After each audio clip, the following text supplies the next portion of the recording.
Gente, o tema que eu escolhi para hoje é o tema do perdão, né? Porque aqui que a gente está vendo hoje em dia, né? A gente está vendo hoje em dia já faz um tempo, né? Todo mundo se desentendendo por um monte de picuinha, seja política, seja um monte de coisa. E o que acaba acontecendo é que a gente esquece que para poder conviver tem que haver uma tolerância. E para que haja essa tolerância, você só vai conseguir tolerar o outro, né, por assim dizer, suportar, conviver, se você aprender a perdoar.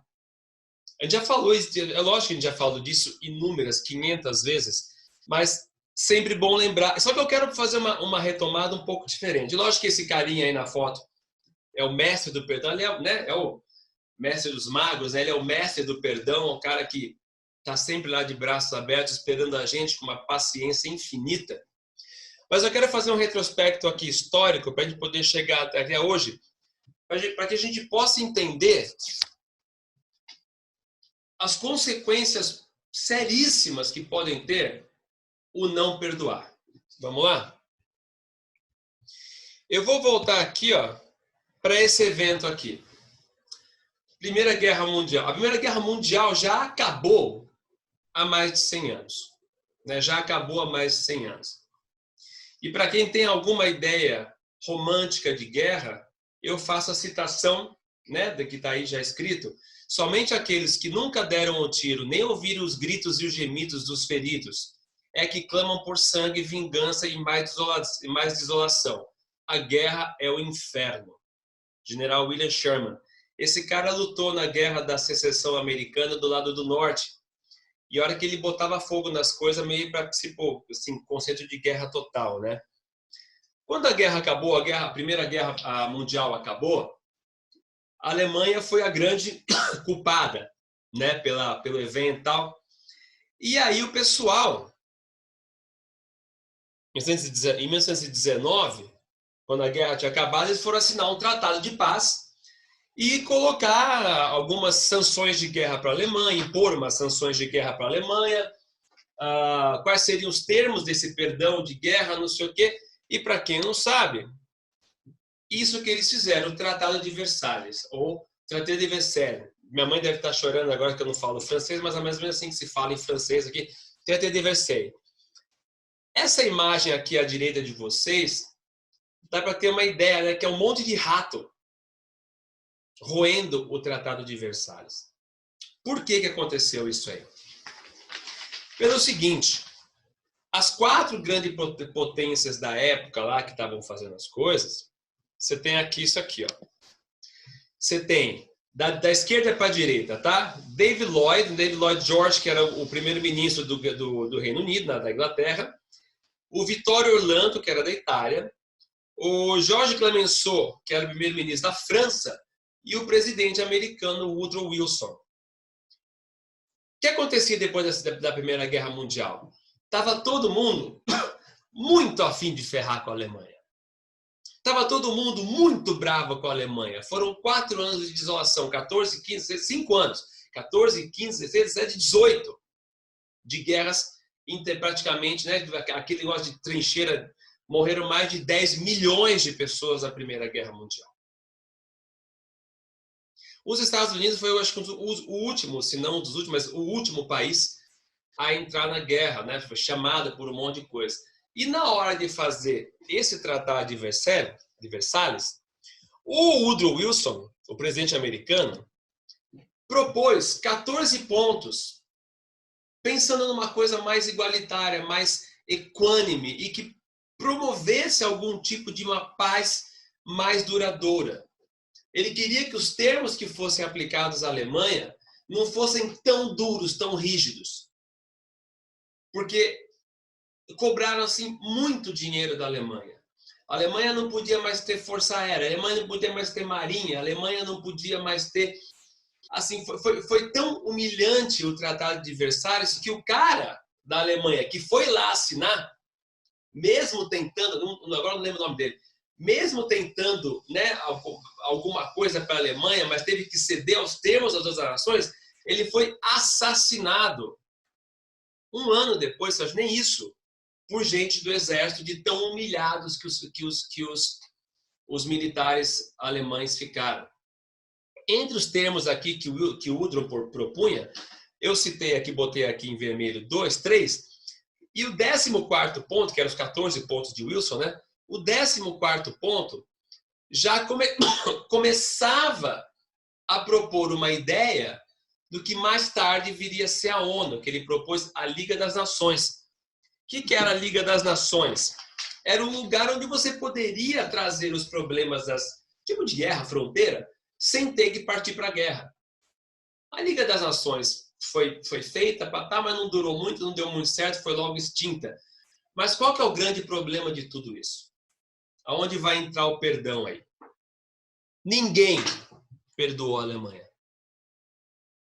Ninguém perdoou a Alemanha. E eles podiam falar, é fácil para um cara dos Estados Unidos chegar aqui agora e falar, e perdoa aí. Porque o teatro da guerra foi na Europa. Aonde ficou um caos, aonde ficou em ruínas, foi a Europa, não foi os Estados Unidos. Mesmo assim, ele propunha um certo tipo de perdão, né? Para que os termos não fossem tão... Vou sentar um pouquinho aqui. Para que os termos não fossem tão severos. Aí eu coloquei aqui embaixo, ó, ninguém aceitou termos brandos no Tratado de Versalhes. Sabe o que aconteceu em decorrência do Tratado de Versalhes? Isso.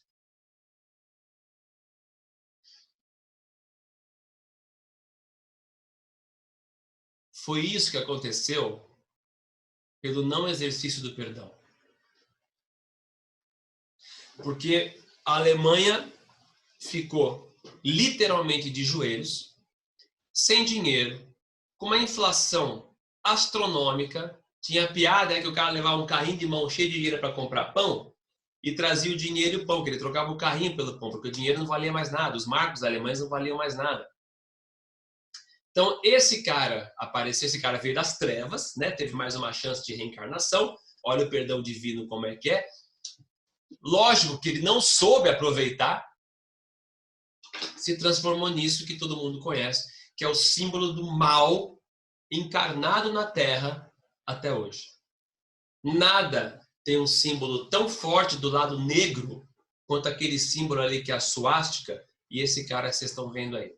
E esse cara só foi possível por causa do não exercício do perdão dos líderes dos países pós Primeira Guerra Mundial que foram assinar o Tratado de Versalhes. Pois bem, teve a Primeira Guerra, 10 ou 11 milhões de mortos. Tivemos a Segunda Guerra com 60 milhões de mortos, 60 milhões de mortos. É quase uma França. Enfim. Só que logo depois disso, logo depois da Segunda Guerra Mundial, você sabe, foram de 1939 a 45, foram mais 6 anos de morticínio, né? Os Estados Unidos entrou em 44, final de 43, pá, bomba atômica, acabou. O mundo meio que ficou naquela coisa, né? Soviético para um lado, americano para o outro, comunista, né? Ocidental, oriental, cortina de ferro, aquela coisa toda. Mas em meio a tudo isso, aconteceu uma coisa muito interessante, que foi isso aqui. A Declaração Universal dos Direitos Humanos, né? Foi promulgada em 10 de dezembro de 1948. Essa declaração tem umas coisas muito interessantes. Se vocês quiserem ler sobre ela, eu coloquei depois no final dessa apresentação. Eu posso até transformar em PDF, posso colocar aqui para vocês baixarem se quiser. Esse livro aqui, ó, A História da Paz. São vários autores, o organizador é o Demetrio Magnoli, que é uma coisa interessantíssima, porque fala o seguinte: por trás de cada conflito armado, cada guerra, enquanto tem gente fazendo guerra, tem mais um monte de outras pessoas, um monte de gente tentando costurar acordos de paz para que a guerra cesse, né? Mas, enfim, voltando à Declaração dos Direitos Humanos, eu coloquei assim, várias pessoas foram envolvidas, é lógico, né? Foram envolvidas. Só que você tem essas 6 pessoas, são considerados os 6 padrinhos, né? Eleanor Roosevelt, que era a mulher do Franklin Roosevelt, que morreu, né, antes de acabar a guerra. O Charles Malik, que é do Líbano. Peng Shanxun, da China. John Humphrey, que era do Canadá. Hernan Santa Cruz, do Chile. E René Cassin, da França. Eu separei a foto desse René Cassin, porque se vocês conseguirem ler, aconteceu uma coisa interessante com esse cara. Esse cara perdeu 29 parentes da família dele em campos de concentração nazistas. 29. Eu nem sei se minha família tem esse tanto de gente, né? Porque o cara tinha família lá do judeu e ele perdeu 29 pessoas familiares para essa saga, para essa sanha nazista, essa vontade de matar, essa coisa que eu falo que é das trevas, que é do mal. E por que eu separei isso aí? Porque dentro do Tratado dos Direitos Humanos, uma dos pontos das cláusulas é assim: assegurar a presunção de inocência em qualquer julgamento criminal até que o réu, até que se prove o contrário. Ou seja, a pessoa tem direito de provar, a pessoa é presumivelmente inocente até que se prove que ela é culpada. Como é mantido até hoje. Se você vai acusar alguém de um crime, é obrigação sua provar que esse cara cometeu o crime. Não é obrigação do cara provar que não cometeu. E olha que interessante, porque você parte do princípio que todo mundo é inocente. E outra coisa, outra né, na parte da declaração, todo mundo tem direito à defesa. Esses pontos específicos foram colocados por esse cara, esse René Cassin, que é um cara que perdeu 30 pessoas da família. Isso é exercer perdão em função dos dias atuais, dos dias que você vive. Essa declaração foi promulgada 3 anos só após o fim da guerra. As feridas estavam muito expostas ainda. Pouquíssima gente tinha as feridas, né, mentais, espirituais, assim, profundamente cicatrizadas. A maioria não tinha. O que era mais fácil fazer, então? Vamos de novo afundar com a Alemanha? Vamos de novo falar que eles vão ser... Vamos de novo falar que eles vão ser responsáveis por tudo. Vamos colocar de novo esse povo todo de joelho. Não só a Alemanha, né? A Alemanha, o Japão já estava com a bomba, já tinha tomado na bomba atômica na cabeça 2. Então vamos colocar de joelho todo mundo de novo, Alemanha, Itália, Japão, e mais as outras, né, potências que foram contra os aliados. O que adviria disso se o perdão não fosse exercido? É lógico que você teve julgamentos de crime de guerra, teve um monte de coisa que era para ter sido mesmo. Mas esse cara, de novo, que perdeu esse tanto de gente da família para campo de concentração nazista, colocar cláusulas que presumem a inocência do agressor, que isso é uma coisa que a gente não pensa. O cara é presumivelmente inocente, né? Presumidamente inocente. Você está presumindo a inocência de um potencial agressor. Você já está, de antemão, perdoando o cara. E isso é fantástico. Para quem passou o que esse cara passou. Esse cara combateu na Primeira Guerra Mundial e já estava em cargos políticos na França na Segunda Guerra Mundial. E aí ele ajudou a escrever tudo isso e deu no que deu, né? A Declaração dos Direitos Humanos é praticamente a carta de fundação da ONU. Você pode ver a carta da ONU absurdamente baseada nisso. Várias constituições de países foram se reconstruindo, basearam sua Constituição na Declaração dos Direitos Humanos. Aliás, a declaração está na Carta da ONU. Agora a gente vai para um outro lado. Todo mundo diz, mas eu perdoo. Mas eu sei. Mas então eu tenho que perdoar ante qualquer ofensa? Vamos discutir 2 coisas aqui. Primeira coisa, eu tenho que perdoar um agressor? Tem. E se ele me agredir de novo? Perdoa de novo. E se agredir de novo? A agressão pode ser física, mental, você sabe, né? Psicológica, seja lá o que for, verbal. Quando Pedro perguntou a Jesus, então, mestre, até quantas vezes devo perdoar meu agressor? Até 7 vezes? E Jesus falou 70 vezes 7. Ninguém nem ia parar para fazer conta, mas dá para saber que, né, são 490 vezes, né? Para uma pessoa, para cada pessoa. É bastante. Haja agressão para você perdoar. Agora, eu tenho que conviver com o meu agressor? Aí é diferente. Aí muda de figura. Muda de figura, porque uma coisa é você acha um cachorro, vamos fazer um exemplo. Eu adoro dar exemplo assim, bem do dia a dia. Você acha um cachorro lá machucado na rua. Você quer dar uma comidinha para o cachorro, você vai lá dar uma comida, você está tratando o cachorro, morde sua mão, você vai perdoar o cachorro, você sabe que ele é um bicho. Agora, você vai enfiar a mão perto da boca dele de novo? Não, né? Você vai agora começar a guardar uma distância segura desse animal. E como eu falo que a gente é muito mais animal do que espírito, haja vista que quando eu já cansei de fazer isso em palestra, quando você fica bravo, a primeira coisa que você faz é mostrar os dentes de raiva. Quem faz isso é bicho.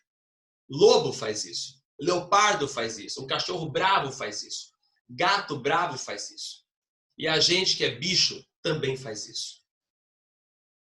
Então, de novo, não vamos misturar o perdão incondicional ao vitimismo, a masoquismo, a automartirização, porque isso não é de agrado de Deus, de ninguém, não é. Você ficar seguidamente apanhando, né, apanhando fisicamente, verbalmente, de alguém e não fazer nada para mudar. Ah, mas eu perdoo, dá uma pancada. Ah, mas eu perdoo, topa. Calma. De novo, né? Guarda uma certa distância. Você não precisa conviver com o seu agressor. Você não pode odiar o seu agressor. Você não pode deixar de perdoar o seu agressor. Daí a conviver com ele vai uma grande distância. Agora, existe, infelizmente, um outro lado. Que é esse aqui, ó.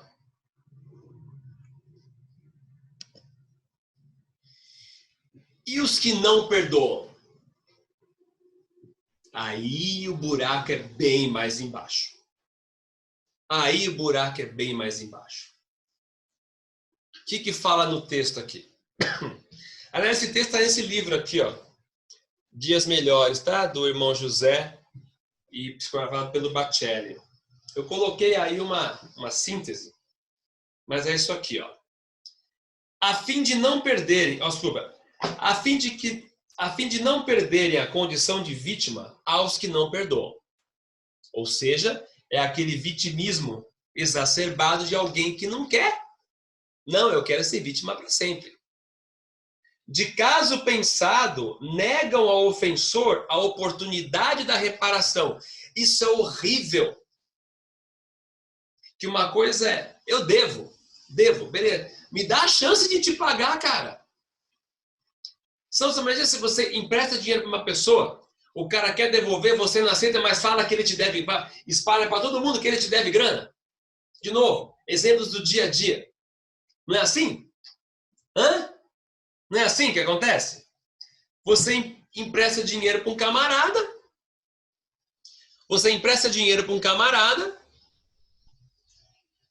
o camarada quer te pagar, você fala, não precisa me pagar. Mas para todo mundo você fala que ele te deve dinheiro. E aí fica uma coisa engraçada. Olha, continuando. Dificultam ao máximo a possibilidade do entendimento. Já aconteceu comigo. Às vezes você ofende alguém, aí você começa a tentar fazer a reparação e a pessoa fica refratária, né? A pessoa está lá super refratária daquilo que você tentou. Você está tentando começar, você está tentando reatar. E a pessoa não deixa. Agora você fala, cara, se já aconteceu com você, vai aqui uma dica. Se perdoe, porque às vezes também a gente acha difícil a gente se perdoar, né? Então você pode se perdoar e segue teu caminho, né? Deixa essa pessoa para trás, vai fazer o quê? Olha lá. Ofendidos uma única vez, não hesitam em ofender sucessivas vezes em revide. Que é pior que isso? Você me xinga e eu te xingo 10 vezes mais, porque você me xingou uma vez. Então eu me acho no direito de te ofender mais um monte de vezes, porque uma vez eu fui ofendido. Isso mostra várias facetas das pessoas. Mostra que você é orgulhoso, mostra que você é egoísta, mostra que você é pequeno, porque gente pequena só cresce quando pisa na outra, né? A gente fala que gente grande se faz pequeno para o outro crescer, né? E gente pequena se faz grande apequenando o outro. É uma porcaria. E você fala, esse cara não presta, esse cara não sei o quê, essa pessoa, essa mulher não sei o quê. Só que você não aceita o perdão. Continuando. Não entende o perdão como dádiva, mas como mercadoria negociável. Esses irmãos aos quais nos referimos mantêm o rancor como trunfo em seu relacionamento com os outros. Aquilo que eu falei, vai falar mal de quem ofendeu para todo mundo, mas não se dá a chance do perdão. Perdoam ou não perdoam, segundo interesses e conveniências que sopesam meticulosamente. O que quer dizer isso? Isso quer dizer que o cara fala, esse eu perdoo, esse não, de acordo com o que eu acho é conveniente para mim. De acordo com o que eu acho, esse cara me ofendeu.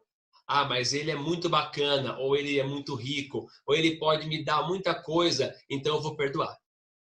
Essa pessoa me ofendeu. Ah, mas esse cara é um varredor de rua, né? Esse cara é só meu empregado, é meu empregado. Esse eu não vou perdoar, para poder sempre ficar acima.